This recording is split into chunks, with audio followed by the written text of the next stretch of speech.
الحمد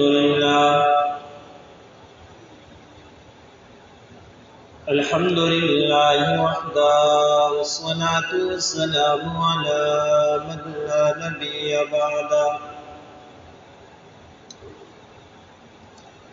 لا يخلق نبي ولا رسول بعده، لا أمة بعد أمته ولا كتاب بعد كتابه، لا شريعة بعد شريعتي ولا رسالة بعد رسالتي.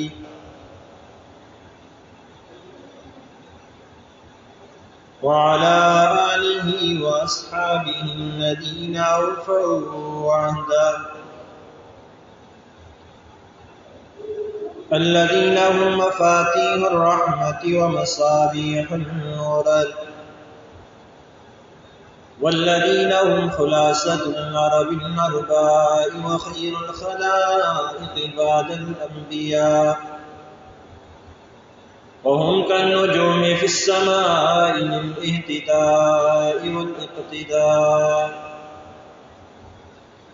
أما بعد، فأعوذ بالله من الشيطان الرجيم. بسم الله الرحمن الرحيم. فلما بلغ معه السعي قال يا بني إني أرى في المنام أني أذبحك فانظر ماذا ترى. قال يا أبت افعل ما تؤمر ستجدني إن شاء الله من الصابرين. صدق الله مولانا العظيم. وعن أبي هريرة رضي الله تعالى عنه أن رسول الله صلى الله عليه وسلم قال من كان له ساعة ولم يزح فلا يقربن مصلانا، أو كما قال عليه الصلاة والسلام.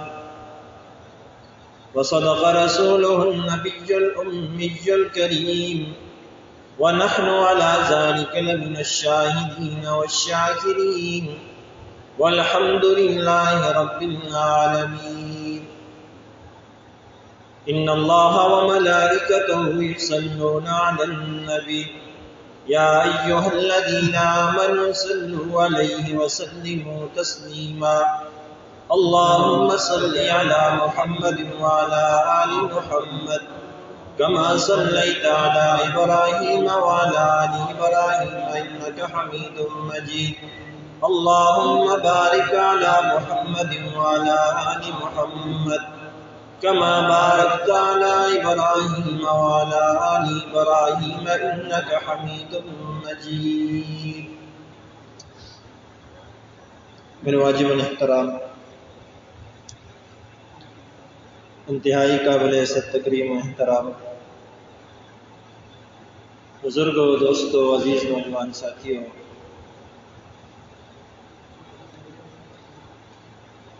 آپ حضرات کے سامنے قرآن مجید فرقان حمید کی آیت کریمہ تلاوت کی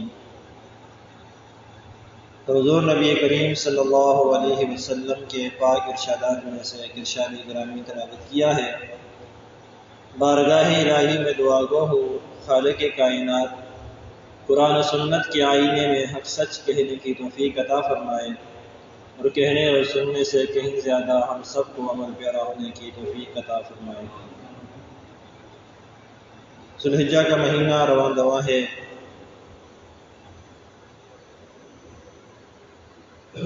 اور ہماری اسلامی تاریخ کا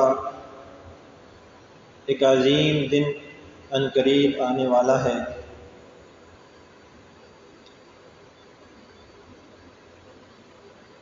گزشتہ جمعۃ المبارک پر آپ حضرات کے سامنے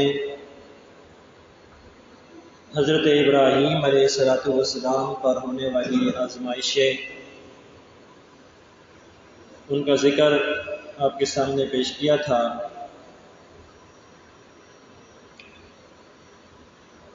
اور یہ بات بھی آپ کے سامنے عرض کی تھی کہ سب سے آخری آزمائش جو سیدنا ابراہیم علیہ السلام پر آئی وہ اپنے لخت جگر کو اللہ کے راستے میں قربان کرنا تھا۔ تو سیدنا ابراہیم علیہ السلام نے اللہ رب العزت کی محبت میں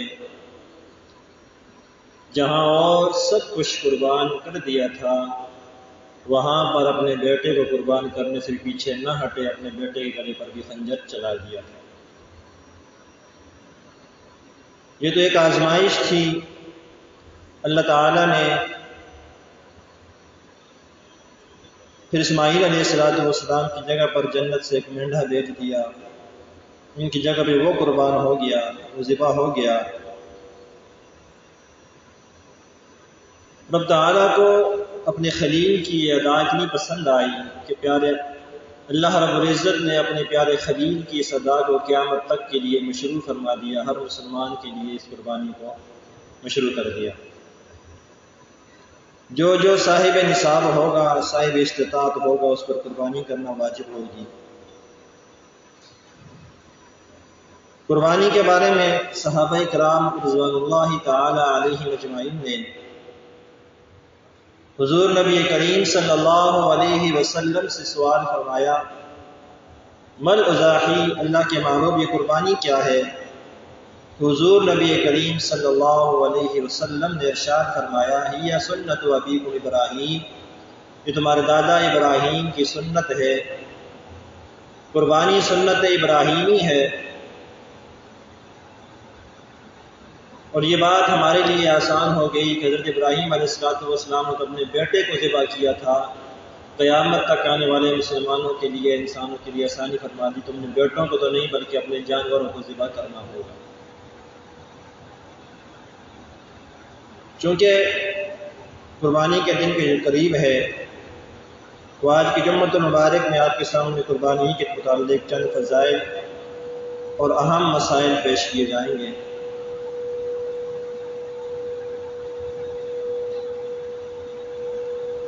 ذوالحجہ کے یہ 10 دن اللہ کے ہاں بڑے مقبول دن ہیں۔ حضرت ابن عباس رضی اللہ تعالی عنہ کی روایت ہے، فرماتے ہیں رسول اللہ صلی اللہ علیہ وسلم نے فرمایا کہ کوئی بھی عمل کسی اور دن کے اندر، کوئی نیک عمل اللہ تعالیٰ کے ہاں اتنا محبوب نہیں ہوتا جتنا ان 10 ایام کے اندر اللہ تعالیٰ کے ہاں نیک عمل زیادہ محبوب ہوتے ہیں۔ عشرہ ذوالحجہ، اس کے اندر اور بھی بہت سے اعمال کرنے ہوتے ہیں، ہو سکے تو روزہ رکھ لے،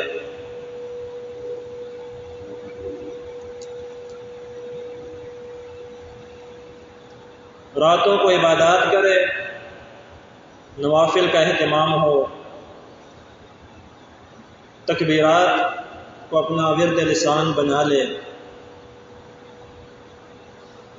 اس کے ساتھ ساتھ 2 اہم عبادات اس عشرے کے اندر ہوتی ہیں، ایک قربانی ہے اور ایک حج کی عبادت ہے۔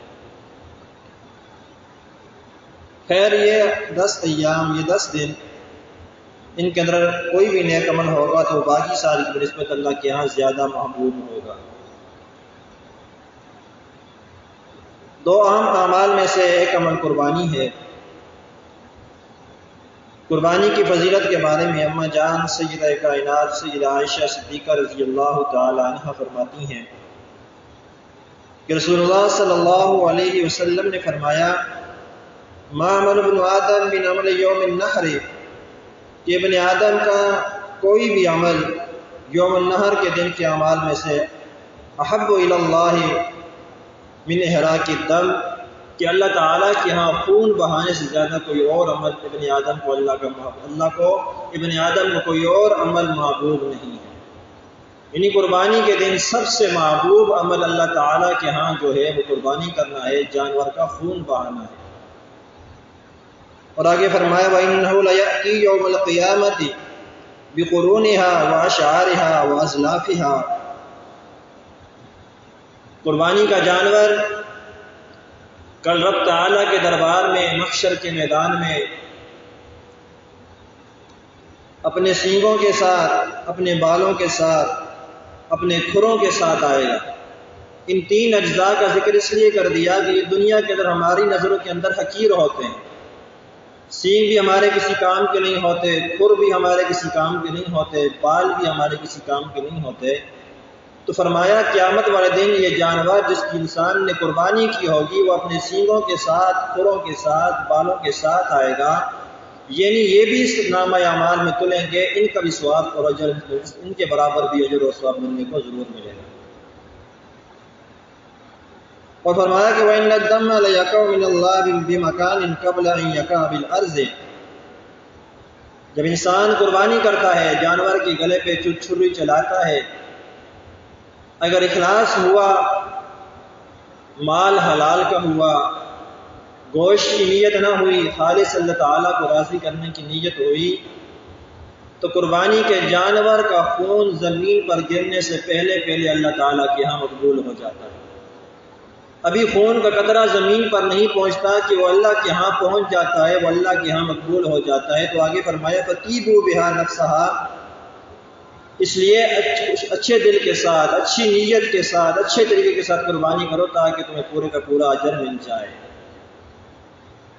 اور یہ بات میں پہلے کئی مرتبہ عرض کر کے آ چکا ہوں۔ ایک تو یہ بات ہوتی ہے کہ فتوے کی روح سے ایک واجب، ایک فرض ہمارے ذمے سے ساقط ہو جائے، اور دوسرا یہ ہوتا ہے تقوی کی عبادت ہوتی ہے کہ ہم آداب کی، مسائل کی، فرائض کی، واجبات کی، سنن کی، مکروہات، ساری باتوں کو مد نظر رکھتے ہوئے کوئی بھی نیک عمل کریں گے تو پھر ساتھ ساتھ فرض بھی ادا ہوگا، واجب بھی ادا ہوگا، اور ساتھ جو فضائل احادیث مبارکہ کے اندر بیان ہوئے ہیں وہ سارے کے سارے مل سکتے ہیں۔ تو قربانی بھی چونکہ ایک اہم عبادت ہے، تو اس کے لیے بھی اگر ہم آداب کی رعایت رکھیں گے، مسائل کو مد نظر رکھتے ہوئے، اس کی تمام تر صورتوں کو، مسائل کو سامنے رکھ کر اگر ہم قربانی کریں گے، ان کی رعایت رکھتے ہوئے قربانی کریں گے، تو پھر تو ہمیں واجب اور فرض بھی ادا ہو جائے گا اور ساتھ ساتھ پورے کے پورے فضائل بھی مل جائیں گے۔ لیکن اگر ہم نے مسائل کو پسے پش ڈال دیا، آداب کو پسے پش ڈال دیا، بس ایک جی قربانی ہے، ہو جائے گی یہ والی بات کر کے قربانی کر دی، تو قربانی تو اگرچہ بعض مقامات پر، بعض وجوہات کی بنا پر ادا ہو جائے گی، واجب تو سر سے اتر جائے گا، لیکن ثواب جو فضیلت جو حدیث مبارکہ کے اندر بیان ہوئی کبھی بھی نہیں مل سکتی۔ اس لیے آداب عبادات کے اندر ادب پہلی چیز ہے، سارے آداب کی، سنتوں کی رعایت رکھتے ہوئے کوئی عمل کریں گے تو زیادہ مقبول ہوگا اور فضائل بھی ملیں گے اور پورے کا پورا ثواب بھی ہم حاصل کر سکتے ہیں۔ اسی طرح حدیث مبارکہ کے اندر آتا ہے، مشکات شریف کی روایت ہے، اللہ کے محبوب صلی اللہ علیہ وسلم نے ارشاد فرمایا، قربانی کا جو جانور ہوتا ہے اس کے ہر بال کے بدلے میں قربانی کرنے والے کے نامہ اعمال میں ایک نیکی لکھی جاتی ہے۔ اب آپ اندازہ لگا لیں جانور کے بدن پر کتنے بال ہوتے ہیں، ان کو شمار نہیں کر سکتے، تو بے شمار نیکیاں انسان کے نامہ اعمال میں لکھی جائیں گی۔ تو صحابہ کرام چونکہ نیکیوں کے میدان میں بڑے حریص تھے، فوراً سوال فرما دیا، اللہ کے محبوب گائے ہے اس کے تو بال ہوتے ہیں، بکری ہے اس کے بال ہوتے ہیں، بیڑ ہے یا ڈمبا ہے تو اس کے اوپر جسم پر تو اون ہوتی ہے، وہاں پر تو اس کے ریشے زیادہ ہوتے ہیں، بال زیادہ ہوتے ہیں، تو وہاں پر کیا ہوگا؟ کیا اون کے بھی ہر ریشے کے بدلے میں ایک نیکی لکھی جائے گی؟ تو اللہ کے محبوب صلی اللہ علیہ وسلم نے فرمایا، جی ہاں میرے پیارے صحابہ، اون کا ہر ریشہ اس کے بدلے کے اندر بھی ایک نیکی لکھی جائے گی۔ لیکن میں پہلے عرض کر چکا، اگر ہم نے آداب کی رعایت رکھی، مسائل کو سامنے رکھا، سارے سنت کے مطابق ہم قربانی کریں گے، تو پھر تو یہ فضیلت حاصل ہو جائے گی۔ اگر ہم نے ان کو پس پش ڈال دیا، ایک واجب ساقط ہو جائے گا، یہ فضیلت ہمیں کبھی بھی حاصل نہیں ہو سکتی۔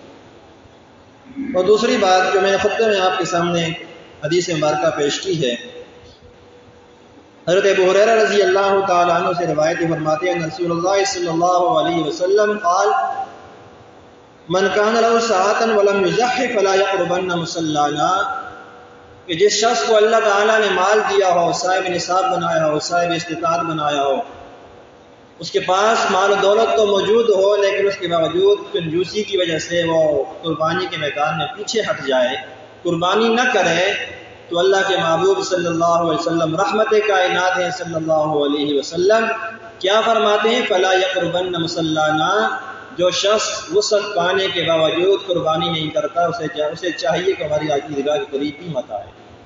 عید اس کے لیے ہوگی جو قربانی کرتا ہے صاحب نصاب ہونے کے بعد۔ جو صاحب نصاب ہونے کے باوجود قربانی نہیں کرتا اسے چاہیے ہماری عیدگاہ کے قریب نہ آئے۔ یہ میرا یا کسی عالم کا کسی مولوی کا فرمان نہیں، یہ پیارے آقا صلی اللہ علیہ وسلم فرما رہے فلا یقربن مصلانا، وہ ہماری مساجد کے قریب ہماری عیدگاہوں کے قریب آئے ہی نہ مل کر۔ تو اتنی سخت وعید حضور نبی کریم صلی اللہ علیہ وسلم نے ارشاد فرما دی۔ اور حضرت ابن عمر رضی اللہ تعالیٰ عنہ فرماتے ہیں رسول اللہ صلی اللہ علیہ وسلم 10 سال مدینہ منورہ کے اندر آپ نے قیام فرمایا، آپ ہر سال پابندی کے ساتھ قربانی کرتے رہے، کوئی سال آپ نے قربانی چھوڑی نہیں۔ تو معلوم ہوا قربانی ایک اہم واجب ہے جس کو ادا کرنا صاحب نصاب کے لیے ضروری ہے۔ جو صاحب نصاب ہونے کے باوجود قربانی نہیں کرے گا اس کے لیے سخت وعید ہے کہ اللہ کے محبوب نے عیدگاہ کے قریب آنے سے اس کو روک دیا۔ اب قربانی واجب ہے، کس پر واجب ہوگی، کن مسائل کی رعایت رکھی جائے گی، تفصیلی مسائل میں نے درس کے اندر بیان کر دیے۔ آج صرف اس جمعۃ المبارک کی نشست میں موٹے موٹے مسائل عوامی مجمع کے اندر بیان کرنا چاہتا ہوں۔ ہر صاحب نصاب پر قربانی کرنی لازم ہے، واجب ہے۔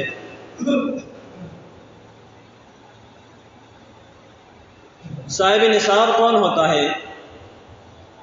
جس شخص پر زکوٰۃ واجب ہے، 52.5 تولے چاندی کا مالک ہے، 7.5 تولے سونے کا مالک ہے، یا 52.5 تولے چاندی کی قیمت کے برابر اس کے پاس مال تجارت ہے یا نقدی ہے، یا گھریلو زائد سامان ہے جو پورا کا پورا سال استعمال نہیں ہوتا، ان سب کی قیمت کو ملا کر اگر 52.5 تولے چاندی کی قیمت بنتی ہے تو اس شخص پر قربانی واجب ہوتی ہے۔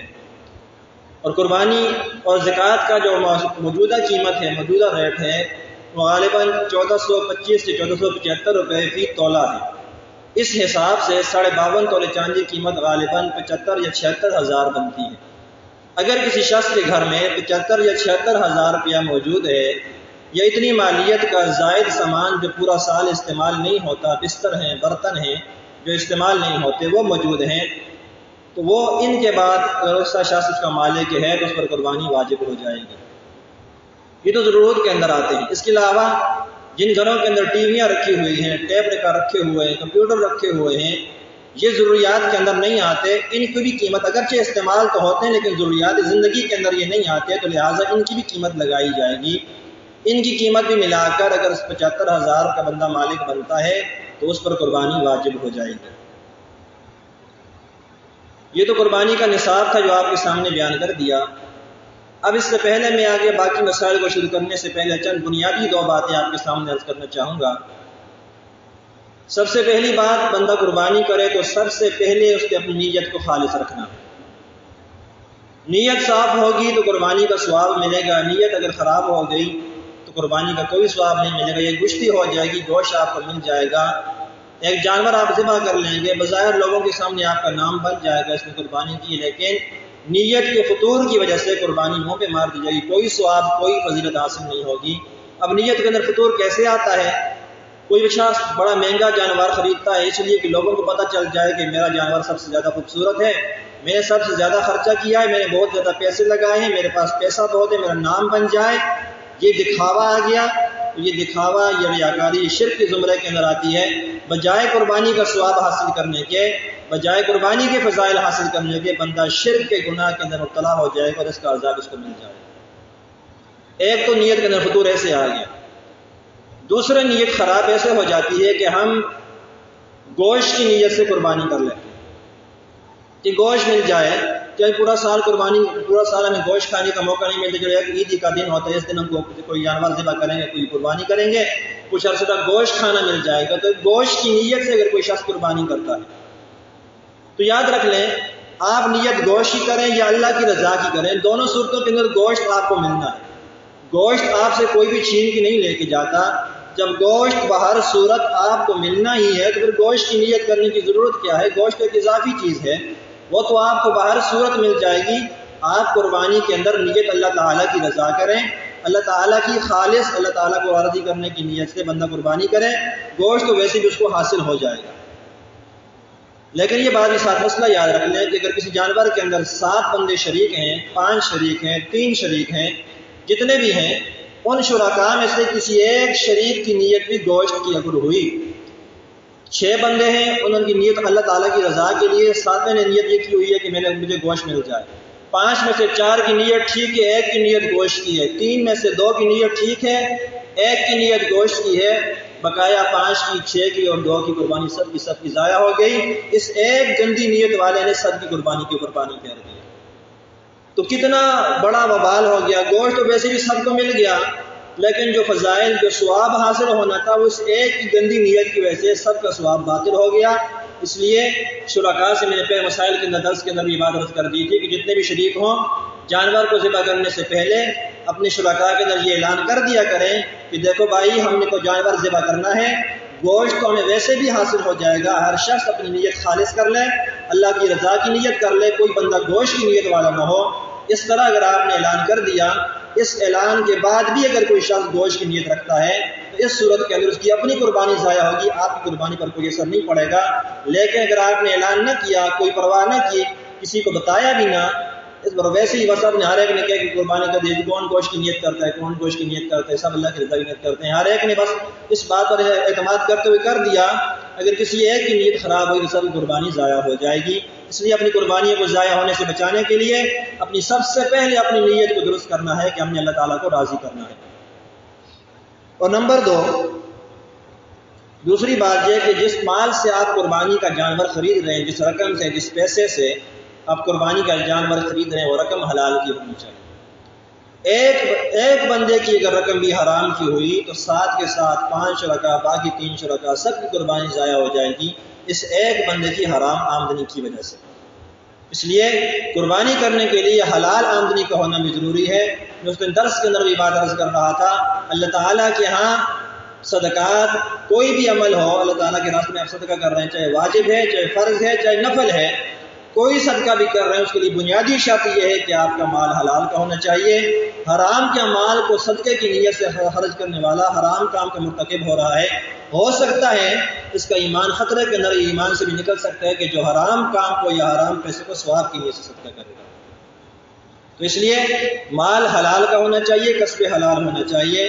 حلال کا مال ہوگا، آپ کا مال حلال ہوگا تو سب کی قربانی ٹھیک۔ اگر کسی ایک کا مال حرام ہوا، کسی ایک کے لیے استعمال کے اندر ایسا کوئی کھوٹ ہوا، تو اس کے ساتھ مسئلہ یہ ہے کہ آپ اپنے شرکاء جن کو اپنے ساتھ آپ جانور کے اندر شریک کر رہے ہیں، جانور خریدنے سے پہلے، ان سے پیسے لینے سے پہلے آپ ان سے یہ بات عرض کر دیں کہ بھائی ہم نے قربانی کرنی ہے، ایک کا مال بھی حرام کا ہو تو سب قربانی ضائع ہو جاتی ہے، لہٰذا ہر شخص، ہر شریک اپنی حلال کی کمائی میں سے پیسے قربانی کے لیے دے، کوئی بندہ بھی حرام کی پیسے قربانی کے اندر شریک نہ کرے۔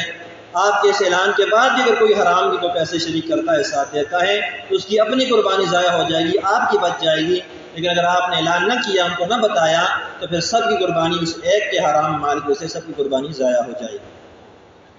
یہ تو اس امت پر احسان ہے۔ لیکن گوشت میں نے 2 باتیں آپ کے سامنے عرض کر دی، نیت خالص ہو، گوشت کی نیت نہ ہو، مال حلال کا ہو۔ یہ تو اس امت پر اللہ تعالیٰ کی خاص کرم اور خاص عنایت اور خاص مہربانی ہے۔ سابقہ امتوں کے اندر قربانی ہوا کرتی تھی تو وہ جانور کو ذبح کرتے، جا کے جنگل کے اندر، بیابان کے اندر، ویران جگہ پہ رکھ دیتے تھے، آگ آتی جس کے جانور کو اٹھا کے لے جاتی، کھا لیتی، اس کی قربانی قبول ہو جاتی عند اللہ، اور جس کے جانور کو، جس کی قربانی کو آگ نہ کھاتی، وہ قربانی رد ہو جایا کرتی تھی۔ یہ تو میرے آپ کے اوپر اس امت پر حضور نبی کریم صلی اللہ علیہ وسلم کے توسط سے اللہ تعالیٰ نے خاص کرم اور مہربانی فرمائی ہے کہ ہمیں کہہ دیے قربانی بھی کرو، گوشت بھی خود کھاؤ، سارا خود کھاتے ہو سارا خود کھاؤ، تقسیم کرتے ہو سارا تقسیم کرو، 3 حصے کر کے تقسیم کرو، تمہاری مرضی، جس طرح سے کرو، لیکن نیت خالص ہو، کسب حلال ہونا چاہیے، مال حلال کا ہونا چاہیے، میں تمہیں پورا کا پورا ثواب عطا کر دوں گا۔ تو یہ بات آپ کے سامنے، یہ بات عرض، دونوں بنیادی باتیں آپ کے سامنے عرض کر دی گئی کہ مال بھی حلال کا ہونا چاہیے۔ یہاں پر یہ بات ذہن کے اندر رکھ لیں کہ جس شخص کی آمدنی حرام کی ہے اور وہ صاحب نصاب بنتا ہے، اس کے پاس ہمیشہ مال موجود رہتا ہے، لیکن ہے اس کے پاس آمدنی حرام کی، تو وہ یہ نہ سمجھے کہ اس کے اوپر واجب نہیں، مال حرام کا ہے یا حلال کا ہے، آپ صاحب نصاب بن چکے ہو، جس شخص کے پاس 75,000 روپیہ آ گیا نقدی کے اعتبار سے، 52.5 تولے چاندی کی قیمت آ گئی ہے، جو 7.5 تولے سونا آ گیا، یا اور کوئی سارے ضروریات کے سامان غیر ضروریات سے زائد سامان کو ملا کر اتنی قیمت بن چکی ہے اس کے پاس، تو اب وہ حلال کی ہے یا حرام کی ہے، قربانی اس کے اوپر آ گئی۔ قربانی اس شخص پر واجب ہو چکی جو صاحب نصاب ہو چکا۔ اب یہ بہانہ کر کے قربانی سے پیچھے ہٹ جائے کہ جی میرے پاس تو ہے ہی حرام کے پیسے، میں قربانی کیسے کروں، اس سے اس کی جان کبھی بھی نہیں چھوٹے گی، یہ واجب ہر سال اس کے ذمہ باقی رہتا رہے گا، یہ گنہگار کر کے واجب کے حوالے سے گنہگار ہوتا رہے گا۔ تو تجھے چاہیے کہ اگر آپ کو اتنا شوق ہے تو آپ اپنی حرام آمدنی کو چھوڑ دو، حرام آمدنی حرام کمائی کو چھوڑ کر حلال پہ آ جاؤ۔ ہر بار قربانی کے موسم میں آ کر یہ کہہ دینا کہ ہماری تو آمدنی حرام کی، ہم قربانی کیسے کریں، اس سے اللہ کے ہاں جان نہیں چھوٹے گی۔ اللہ کے ہاں جان، اللہ کے ہاں اس واجب کو ادا کرنے کا ایک ہی طریقہ ہے، آپ صاحب نصاب ہو چکے ہو تو آپ کہیں سے حلال آمدنی لے کر، حلال پیسے لے کر اپنی قربانی کریں گے، تب جا کے واجب ادا ہوگا، تب جان چھوٹے گی۔ صرف یہ کہہ دینے سے کہ ہمارے پاس حلال کے پیسے ہیں نہیں تو ہم حرام کے پیسے سے قربانی کرتے نہیں، تو حلال کے پیسے تو ہیں نہیں تو کیسے کریں، اس سے اللہ کے ہاں بندہ بری و ذمہ نہیں ہوگا، اس کے لیے واجب کو ادا کرنا ضروری ہوگا۔ آگے مسائل ہیں۔ نصاب تو میں نے آپ کے سامنے بیان کر دیا کہ جو بندہ صاحب نصاب ہوگا اس پر قربانی واجب ہوگی، نصاب کیا ہے وہ بھی آپ کے سامنے بیان ہو گیا۔ آگے قربانی کے جانور کون کون سے ہوں گے، تو قربانی کے جانوروں میں سب سے پہلے بیڑ ہے، بکری ہے، بکرا ہے، دمبا ہے، مینڈا ہے، یہ چھوٹے جانور جن کے صرف ایک قربانی ہوگی، ان کے لیے 1 سال کا ہونا ضروری ہوگا۔ اس کے بعد گائے ہے، بیل ہے، بھینس ہے، اونٹ ہے۔ گائے، بیل اور بھینس کے اندر 2 سال کا ہونا ضروری ہے اور اونٹ کے اندر 5 سال کا ہونا ضروری ہے۔ یہ جانور ہیں جن کی قربانی کی جا سکتی ہے۔ لیکن آج کل سوشل میڈیا کے اوپر بھی یا کسی جگہ پر بھی بعض علماء، ایک طبقہ، ایک فرقہ ایسے غیر مقلدین کا فرقہ ایسا ہے کہ جو لوگوں کے دلوں کے اندر تردد ڈال دیتے ہیں، شک ڈال دیتے ہیں، جی بھینس کی قربانی جائز نہیں ہے، بھینس کی قربانی جائز نہیں ہے۔ یہ بات یاد رکھ لیں کہ جس طرح گائے حلال ہے اس طرح بھینس بھی حلال ہے۔ بھینس کی حلت کے اندر کسی قسم کا کوئی شبہ، کوئی کراہت نہیں ہے۔ بھینس کا گوشت بھی حلال، بھینس کو پالنا بھی حلال، بھینس کا دودھ بھی حلال۔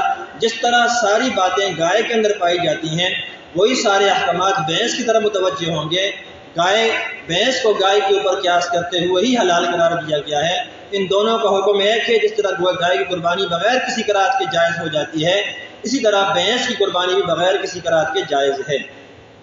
اگر کوئی شخص آپ کے ذہن کے اندر تردد ڈالتا ہے کہ جی بھینس کی قربانی جائز نہیں ہے، ایسا ایسا ہے، شریعت کے اندر اس کا ذکر نہیں ہے، قرآن و حدیث کے اندر اس کا نام موجود نہیں ہے، تو ایسے لوگ ہیں جو کچھوا کھانے پہ آئیں تو کچھوا کھا لیں، گھوڑے کو کھانے پہ آئیں تو گھوڑے کو کھا لیں، اور جب نہ کھانے پہ آئیں تو ایک حلال چیز ہے جسے صحابہ کرام کے دور سے اس کو حلال قرار دے دیا گیا، گائے کے اوپر قیاس کرتے ہوئے حلال قرار دے دیا گیا، اس سے پیچھے ہٹ جائیں کہ لوگوں کو صرف گمراہ کرنے کی باتیں ہیں۔ کوئی بندہ ایسے لوگوں کی باتوں کے اندر نہ آئے، نہ اپنا ذہن لوگوں کی طرف متوجہ کرے، نہ بالکل بھی اپنی قربانی کے اندر تردد شک کے اندر نہ پڑے۔ بھینس کی قربانی ہماری فقہ کے اندر بالاتفاق بغیر کسی کراہت کے جائز اور حلال ہے، بھینس کی قربانی کی جا سکتی ہے۔ اگلی بات یہ ہے کہ قربانی کے اندر اگر کوئی شخص نفلی قربانی کا حصہ ڈالنا چاہتا ہے یا عقیقے کا حصہ ڈالنا چاہتا ہے تو پہلے نفلی قربانی سے پہلے عقیقے کا مسئلہ سن لیں۔ یہ عقیقے کا مسئلہ پہلے بھی کئی مرتبہ بیان ہو چکا کہ عقیقہ مستحب عمل ہے۔ مستحب کسے کہا جاتا ہے؟ استطاعت ہے، کر سکتے ہو تو کر لو، ثواب ہو جائے گا۔ استطاعت نہیں ہے، نہیں کر سکتے تو کوئی گناہ نہیں ہوگا، آپ کے اوپر کوئی پکڑ نہیں ہے۔ مستحب اس کو کہا جاتا ہے، اور ہم نے اس مستحب کو لازم قرار دے دیا ہے۔ ہم کہتے ہیں جی آج نہیں تو 10 سال کے بعد، 5 سال کے بعد، بچہ 10 سال کا ہو جاتا ہے، پھر بھی ہمارے ذہن کے اندر ہوتا ہے جی ہم نے اپنے بچے کا عقیقہ نہیں کیا۔ بھائی عقیقے کا جو دن ایام تھے شریعت کے اندر بیان کر دیے، 7ویں دن عقیقہ کر لو، 14ویں دن عقیقہ کر لو، 21ویں دن عقیقہ کر لو۔ 21 دنوں کے بچے کی پیدائش کے 21 دنوں کے اندر اگر آپ صاحب استطاعت ہیں، کر سکتے ہیں تو عقیقہ تو کر لیں۔ بچے کے لیے 2 کر سکتے ہیں، 2 کر لیں، 2 کی طاقت نہیں ہے 1 کر لیں۔ بچی کے لیے تو ہے ہی 1 ہے، بچے کے لیے 2 ہیں، اگر 2 کی طاقت نہیں تو 1 ہے، 1 بھی کر سکتے ہیں، کوئی سختی نہیں ہے، کوئی لازم نہیں ہے کہ 2 ہی کرنے ہیں۔ اور دوسری بات عقیقہ خود بھی لازم نہیں ہے، یہ تو 3 ایام میں نے بیان کر دی، مدت بیان کر دی، 7ویں دن، 14ویں دن، 21ویں دن۔ ان 21 دنوں کے اندر اگر آپ کے پاس مال موجود ہے، آپ استطاعت رکھتے ہیں تو عقیقہ کر لیں۔ اس کے بعد وہ مستحب عمل ختم ہو گیا، اس مستحب عقیقے کا جو ثواب تھا وہ ختم ہو گیا۔ اب 21 دن کے بعد اگر آپ عقیقہ کریں گے تو عقیقہ نہیں ہوگا، وہ ایک نفلی صدقہ ہو جائے گا۔ نفلی صدقہ وہ عام ہے، وہ آپ کریں یا نہ کریں اس کے اندر آپ کو اختیار دیا گیا۔ اب یہاں پہ مسئلہ یہ سمجھیے کہ اگر کوئی شخص قربانی کے اندر عقیقے کا حصہ ڈالنا چاہتا ہے وہ کیسے ڈالے گا؟ قربانی کا دن اس کے بچے کی پیدائش کے 7 دن کے بعد 7واں دن آ رہا ہے، 14واں دن آ رہا ہے، 21واں دن آ رہا ہے، یا ان دنوں کے اندر کوئی دن، 21 دنوں کے اندر کوئی دن عید کا دن آ رہا ہے، اس کے بچہ پیدا ہونے کے بعد 21 دن کے اندر عید کا دن آ گیا۔ اب یہ بندہ الگ سے بکرا لینے کی بجائے اپنی قربانی کے ساتھ ہی ایک حصہ عقیقے کا ڈال کر اس کا عقیقہ بالکل اتفاق ہو جائے گا، کوئی مسئلہ نہیں ہے، عقیقہ قربانی کے ساتھ ہو جاتا ہے۔ لیکن اگر آپ بچے کی پیدائش کے بعد سال گزر گیا ہے، 5 سال گزر چکے ہیں، 10 سال گزر چکے ہیں، بچہ جوان ہو گیا ہے، اب آپ کہتے ہیں جی وہ بچہ میرا پیدا ہوا تھا اور میں نے اس بچے کا عقیقہ نہیں کیا، عقیقہ رہتا ہے، لہٰذا آج 10 سال کے بعد مجھے خواب آئی ہے، یاد آ گیا ہے، آج میں عقیقہ کرتا ہوں، تو اس کے عقیقے کی ضرورت نہیں ہے، یہ تو نفلی صدقہ ہوگا۔ اس سے بہتر آپ کے لیے ہے، اگر آپ کرنا ہی چاہتے ہیں، آپ کو بہت زیادہ شوق ہے دوسرا حصہ بھی ڈالنے کا، تو آپ ایسا کریں، آپ حضور نبی کریم صلی اللہ علیہ وسلم کی طرف سے، حضرات آپ کے صحابہ کرام کی طرف سے، آپ کے اہل بیت اور اہل بیت کی طرف سے، ازواج مطہرات کی طرف سے، ان حضرات کی طرف سے ایک قربانی کے لیے حصہ ڈال دیں، آپ کو ثواب بھی مل جائے گا، آپ کے مال کے اندر برکتیں بھی ہو جائیں گی، اور آپ کو حضور علیہ السلام کی شفاعت بھی مل جائے گی، یہ کامل ثواب آپ کو مل جائے گا۔ یہ جائے کہ آپ اس کے بجائے آپ یہ کر دیں کہ 10 سال کے بعد عقیقہ کر لیں، 10 سال کے بعد کوئی عقیقہ نہیں ہوتا، عقیقے کے وہی 21 دن متعین، 21 دنوں کے بعد عقیقہ کوئی بھی نہیں ہوتا۔ دوسری بات یہ کہ نفلی قربانی، ایک شخص ایسا ہے جس کے ذمہ قربانی واجب ہے، اور وہ اپنی قربانی کو چھوڑ کر اپنے باپ کی طرف سے نفلی قربانی کرنا چاہتا ہے، اس کا باپ زندہ ہے یا فوت ہو چکا ہے، اس کی طرف سے نفلی قربانی کرنا چاہے تو یہ شخص قربانی نہیں کر سکتا جب تک یہ اپنی قربانی نہیں ادا کرے گا۔ اس پہ اپنے اوپر قربانی واجب ہے، پہلے اپنا واجب ادا کرے گا تب جا کے کسی اور کی طرف سے قربانی کر سکتا ہے۔ ہاں اگر اس کے اپنے اوپر قربانی واجب نہیں ہے، صاحب نصاب نہیں ہے، پھر اپنے باپ کی طرف سے واجب قربانی ادا کرنا چاہتا ہے یا نفلی قربانی کرنا چاہتا ہے کر سکتا ہے۔ لیکن اگر اس کے اپنے اوپر قربانی واجب ہے، یہ خود صاحب نصاب ہے، تو یہ ایسا کہہ دینا کہ جی پچھلے سال میں آپ نے کی تھی اس سال کیوں نہیں کرتا ہے، اس طرح سے ادا نہیں ہوگا۔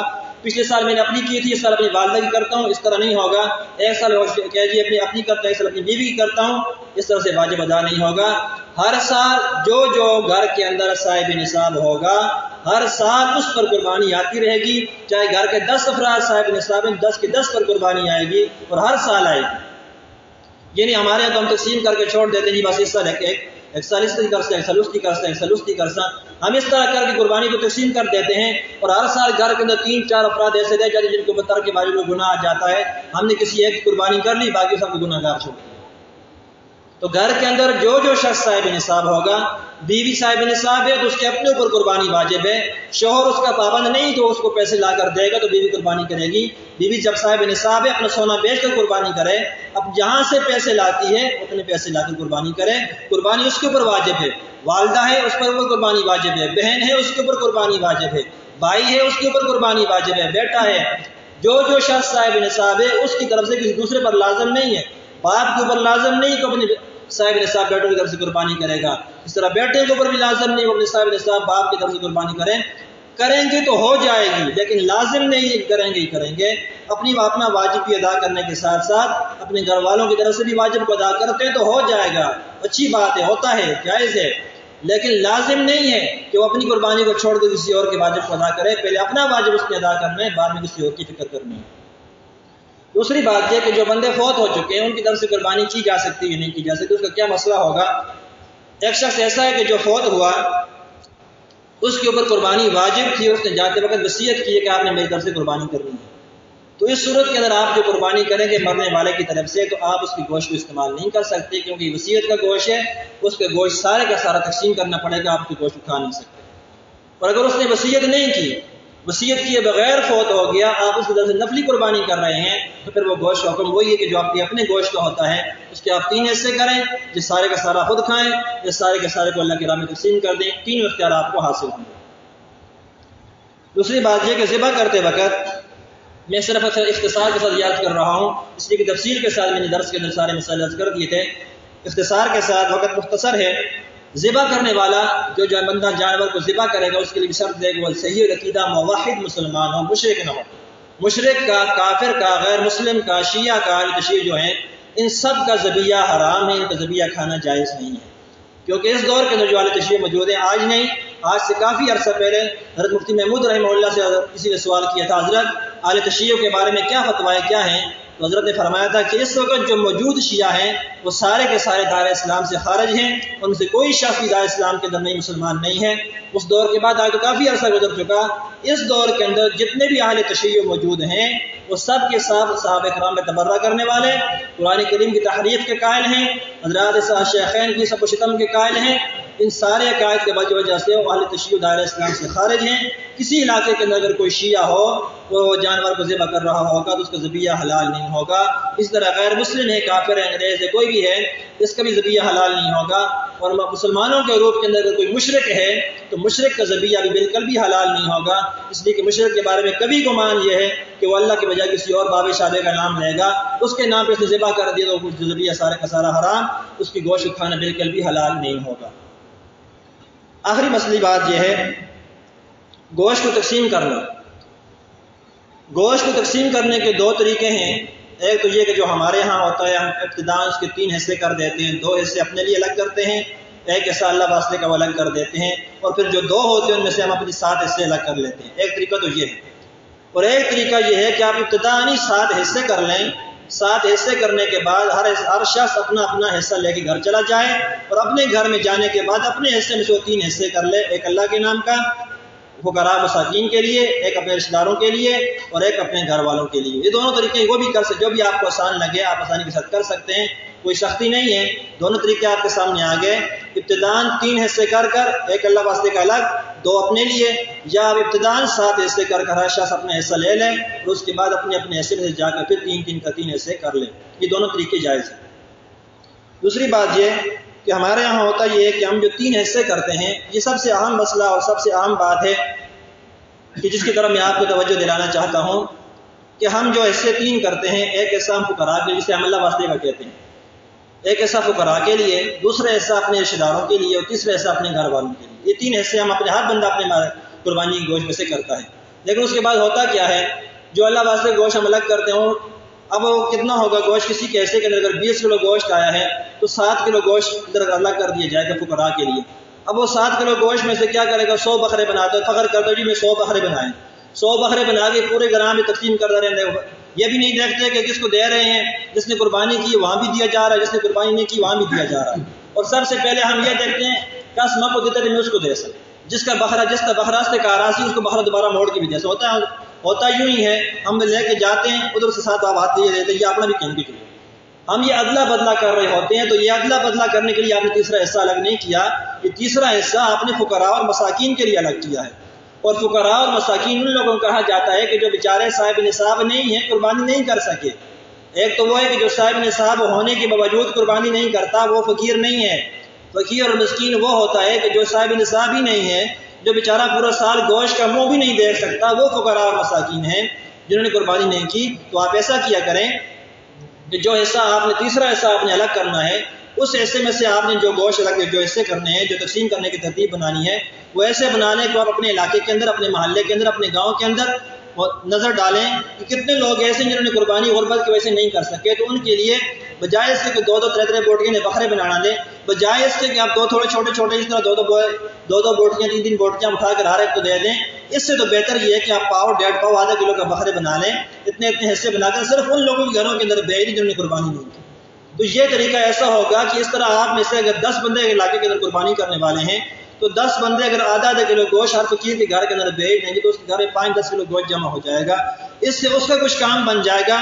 اگر آپ نے ایک شخص کے گھر کے اندر پہلے سے 20 کلو گوشت پڑا ہوا اس کی اپنی قربانی کا، اور آپ اتنا سا بکرا اس کے گھر میں بھیج، اس کو کیا فائدہ ہے؟ کوئی فائدہ تو نہ ہوا، نہ آپ کا نہ آپ کا فائدہ ہوا، نہ اس کا فائدہ ہوا۔ اس نے آپ کو 2 بوٹیاں دی، آپ نے اس کو 2 دے دی، بس سودا ہو گیا۔ اب اس نے مجھے دے دیا، میں نے اسے دے دیا، بس یہ کام ہو گیا۔ اگر ہمارے ہاں تو ہمارے یہاں سب سے غلط رواج یہ بن چکا ہے کہ اگر ہمارے یہاں بکرا میں نہ دیے تو ہم ایک دوسرے پر گلے شکوے کرنا شروع کر، قربانی کی بھی ہوتی ہے پھر بھی گلا ہوتا ہے جی تو تمہیں بکرا نہیں دیتا، اتنی بڑی قربانی کی تمہیں بکرا نہیں دیتا۔ یار یہ بکرا جو دیا جاتا ہے یہ کس کے لیے؟ یہ فقراء مساکین کے لیے، ان تک پہنچانا بھی ضروری ہے کہ جن نے قربانی نہیں کی۔ تو جو دوسرا حصہ آپ نے کیا ہے اپنے عزیز و اقارب کے لیے، رشتہ داروں کے لیے، آپ اس میں سے ہر ایک کو دے سکتے ہیں۔ آپ کے رشتہ دار امیر ہیں تب بھی آپ دے سکتے ہیں، اب غریب ہیں تب بھی آپ دے سکتے ہیں، انہوں نے قربانی کی ہے آپ تب بھی دے سکتے ہیں، نہیں قربانی کی تب بھی آپ دے سکتے ہیں۔ لیکن وہ دوسرا حصہ جو آپ نے الگ کیا ہی اپنے رشتہ داروں کے لیے، آپ اس میں سے ان کو دیں۔ جو فقراء اور مساکین کے لیے الگ ہوا ہے اس میں سے قطعاً بھی آپ اپنے رشتہ داروں کو نہ دے، صرف اور صرف فقراء مساکین تک حق پہنچنا چاہیے، حقدار کو اس کا حق پہنچے گا تو تب جا کے آپ کو پورے کا پورا ثواب بھی حاصل ہو جائے گا۔ لیکن یہ بات الگ ہے، یہ پہلے بھی آپ کے سامنے یاد کر کے آ چکا ہوں، یہ تقسیم کرنا بھی کوئی اتنا خاص ضروری اور فرض نہیں ہے۔ تقسیم کرنا ہے تو ایسے طریقے سے کریں کہ تاکہ حقدار تک حق پہنچ جائے۔ اگر حقدار تک حق نہیں پہنچانا، صرف سودے بازی کرنی، تو اس سے بہتر کہ اپنا سارا کا سارا گوشت خود ہی کھا لیں۔ یہ دو بوٹیوں کے بکرے آپ نے قربانی کرنے والوں رشتہ داروں کے گھروں کے اندر بھیجنے کی ضرورت نہیں ہے، اس سے بہتر یہ کہ اپنا سارا گوشت خود کھا لیں۔ کم سے کم اتنا تو ہوگا کہ آپ نے اپنے گھر والوں کو صحیح کر کھلایا ہوگا۔ اگر پہنچانا ہے، تقسیم کرنا ہے، تو صحیح حقداروں تک اس کا گوشت پہنچانا چاہیے۔ ہمارے یہاں تو یہ ہوتے بس یہ ہو جاتی ہے کچھ بھی نہیں، مولوی خام خواہ مسئلے بنائے بچے کرتے رہے ہیں۔ ہم یہ ہو جاتی ہے کہ ضمن کے اندر بہت سے کاموں کو خراب کر دیتے ہیں۔ یہ قربانی ہے جی ہو جلدی ہے کہ ہوتا کچھ بھی نہیں ہوتا، یہ قربان ہو جاتی ہے نے ہمارے عمال کا بیڑا فرق کر کے رکھ دیا۔ ہم کسی بھی عمل کے اندر جاتے ہیں جی خیر ہے جی ہو جلدی، اب ہم نماز پڑھنے کے لیے آتے ہیں۔ میں نے کئی مرتبہ عرض کیا، آج پھر مسئلہ ذہن کے اندر آ گیا، اس میں دارالفتہ سے اس سے پہلے تو میں آپ کو احتیاطاً یہ بات بتایا کرتا تھا۔ آج دو دارالفتاؤں سے مسئلہ پوچھنے کے بعد مستند دارالفتاؤں کا فتویٰ آپ کے سامنے پیش کر رہا ہوں۔ ہم کہتے ہیں جی اس پلاسٹک والی ٹوپی کے اندر اور مسجد کے اندر پڑی ہوئی ٹوپی کے اندر نماز ہو جاتی ہے۔ یہ ایک ضمن ایک مسئلہ آ گیا، ہو جاتی ہے کہ ضمن میں نے دارالفتہ کے اندر نے کسی اللہ تعالیٰ سے جزائے خیر عطا فرمائے مسئلہ پوچھا تھا، اور میں نے یہ مسئلہ دارالفتہ میں بھیجا، اور دو دارالفتوں سے مستند فتویٰ آیا ہے۔ ایک سے یہ فتویٰ آیا کہ حضرت اس ٹوپی کے اندر نماز پڑھنے سے بہتر یہ ہے کہ آپ ننگے سر نماز پڑھیں۔ فتویٰ یہ آ گیا کہ اس ٹوپی کے اندر نماز پڑھنے سے بہتر یہ ہے کہ آپ ننگے سر تو نماز پڑھ لیں۔ کیوں؟ آپ یہ ٹوپی پہن کر کسی شادی کے اندر نہیں جا سکتے، آپ یہ ٹوپی پہن کر کسی دنیا دار کی مجلس کے اندر نہیں جا سکتے، تو ہر وہ لباس جس کو پہن کر آپ دنیا کی مجلس کے اندر نہیں جا سکتے، معیوب سمجھتے ہیں، اس لباس کو پہن کر رب تعالیٰ کے دربار میں کھڑا ہونا جب تعالیٰ کے دربار کی توہین ہے، اور نماز میں کھڑے ہو کر اللہ تعالیٰ کی توہین کرنے سے بہتر یہ ہے کہ آپ ننگے سر نماز پڑھیں، کیونکہ ننگے سر نماز ہوتی ہے، ہو جاتی بغیر قرات کے ہو جائے گی۔ اور دوسرے دارالفتہ سے فتویٰ یہ آیا ہے کہ یہ جو ٹوپیاں مساجد کے اندر رکھی جاتی ہیں، ان ٹوپیوں کے اندر نماز پڑھنے سے بہتر ہے کہ آپ اپنے سر پر رومال رکھ کے نماز پڑھ لیں۔ اگر رومال آپ کے پاس میسر نہیں ہے تو آپ وہاں پر بھی ننگے سر نماز پڑھ لیں۔ یہ ننگے سر نماز پڑھنا آپ کے لیے بہتر ہوگا۔ اس ٹوپی کے اندر نماز پڑھنا یہ مکروہ ہوگا، آپ کے ثواب کے اندر آدھ و آدھ کمی ہو جائے گی، آپ کو پورا کا پورا ثواب نہیں ملے گا۔ ننگے سر نماز پڑھنے سے آپ کی نماز ہو جائے گی۔ یہ سب سے اہم مسئلہ تو یہ ہو جاتی ہے کہ میں نے آپ کے سامنے عرض کر دیا۔ دوسری بات یہ آخری بات ہے کہ ہم نے عید کے لیے ہر شخص نے اچھا لباس ضرور خریدا ہوگا، عمدہ سوٹ ضرور خریدا ہوگا، عمدہ جوتے ضرور خریدے ہوں گے۔ ابھی عید کے لیے ایام باقی ہیں، ایسا کریں 100-200 روپے کی ٹوپی ہوگی، اتنی مہنگی ٹوپی نہیں ہوگی۔ آپ رب تعالیٰ کے دربار میں کھڑا ہونا ہے، جن جوتوں کو پہن کر دنیا داروں کی مجلس میں جانا ہے ان کی تو ہمیں فکر ہوتی ہے کہ ہمیں اعلیٰ جوتے ہونے چاہیے۔ جس لباس کو پہن کر ہم نے دنیا داروں کی مجلس کے اندر جانا ہے وہاں ہماری واہ واہ ہونی ہے، اس کی تو ہمیں فکر ہوتی ہے۔ لیکن جس ٹوپی کو پہن کر ہم نے مسجد کے اندر آنا ہے، رب تعالیٰ کے دربار میں کھڑا ہونا ہے، اس کی ہمیں فکر نہیں ہوتی۔ فکر کرنی چاہیے۔ 100-200 روپے کی ٹوپی ہوگی، ہر شخص اس عید پر یہ عزم کر لے کہ میں نے اپنی ٹوپی خریدنی ہے، آج کے بعد مسجد کے اندر آ کر ہم نے مسجد کی ٹوپی کو نہیں پہننی، بالکل اس کا بائیکاٹ کر دیں۔ آپ ننگے سر نماز پڑھیں گے، ننگے سر نماز ہو جائے گی۔ ان ٹوپی میں نماز پڑھنے سے بہتر یہ ہے کہ آپ ننگے سر نماز پڑھ لیں۔ تو کوئی اتنی مہنگی بات نہیں، مہنگی چیز نہیں ہے۔ 100 روپے کی ٹوپی، میں آپ کے سامنے بات عرض کروں، آپ کو لباس اپنے ہر سال لینا پڑتا ہے، کپڑے ہر سال لینے پڑتے ہیں، جوتے سال کے اندر 2-3 بار لینے پڑتے ہیں۔ میرے سر کے اوپر جو ٹوپی اس وقت پہنی ہوئی ہے اس کے 6 سال ہو چکے ہیں۔ ہم نے درجہ ثانیہ کے اندر ہری پور میں پڑھتے تھے، اس وقت لی تھی۔ 6 سال کا عرصہ گزرنے کے بعد آج تک اس ٹوپی کے اندر کوئی فرق نہیں پڑا۔ اس کے بعد کئی ٹوپیاں ہم نے لی ہیں، ابھی ہمارے پاس موجود، لیکن ٹوپی کبھی بھی خراب نہیں ہوتی۔ آپ کوئی اچھی ٹوپی جا کر لے لیں، 100-200 250 300 روپے تک مہنگی سے اچھی ٹوپی آپ کو مل جائے گی۔